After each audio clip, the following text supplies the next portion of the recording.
It's a weird selection process that we have. It's dating, really, it's how we evolve, is dating. It's how we choose each other. And dating is a real drag for a lot of people, but I always think it's a nice thing. You know, when I see a date, I'm always happy. When I see a couple on a date, because it means people are still trying, you know? You see a couple on a date, it means there's still courage out there. That takes courage to go on a date, for both sides. Two very different kinds of courage. The male courage, traditionally speaking, is that he decided to ask. He went up to a random woman who he has no idea if she's gonna like him or not, and he walked up to her, terrifying. Everything in your body's telling you, just go the fuck home and jerk off, don't do this. But he walked up and said, hi, yes. And she's like, no, it's like, give me a second. And you try to get through this membrane of, you know, and then if it works and you say, you wanna go out sometime? Sometimes she'll say yes. And if she says yes, that's her courage. And the courage it takes for a woman to say yes is beyond anything I can imagine. A woman saying yes to a date with a man is literally insane and ill-advised.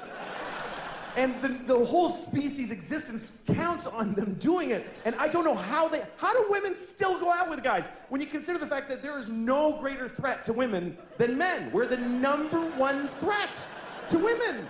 Globally and historically, we're the #1 cause of injury and mayhem to women. We're the worst thing that ever happens to them. That's true. You know what our #1 threat is? Heart disease. That's the whole thing. That's it. Just our own heart going, dude, you can't keep doing this. I told you 3 strokes ago that this is not smart. But women still think, yeah, I'll go out with you alone at night. What are you, nuts? I'll get in your car with you with my little shoulders. Hi, where are we going? To your death, statistically. How do they still do it? If you're a guy, try to imagine that you could only date a half bear, half lion. And you're like, oh, I hope this one's nice. I hope he doesn't do what he's going to do.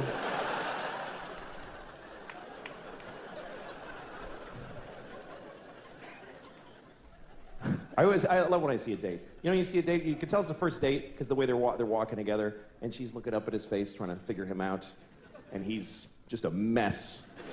A guy on a first date has no actual personality. He's just a mishmash of different kinds of dudes for a couple of seconds each. Just anything. No cohesive, just like a ransom note cut out of a lot of magazines. Just, you know, well, yes, I think so too. Whatever, just like a blind dick in space, just thrusting in infinite directions, hoping to find pay dirt at some place. And then sometimes you see a date that's later down the line and something has happened. There's something that happens in a date that I never get to witness, because women do this. They get to do it inside. They get to just decide quietly, I'm gonna let him fuck me. They just get to decide. Something he says, and she's like, that was good, he's gonna fuck me later. And he has no idea. He's still like trying all this shit. He still has no idea he's already in there.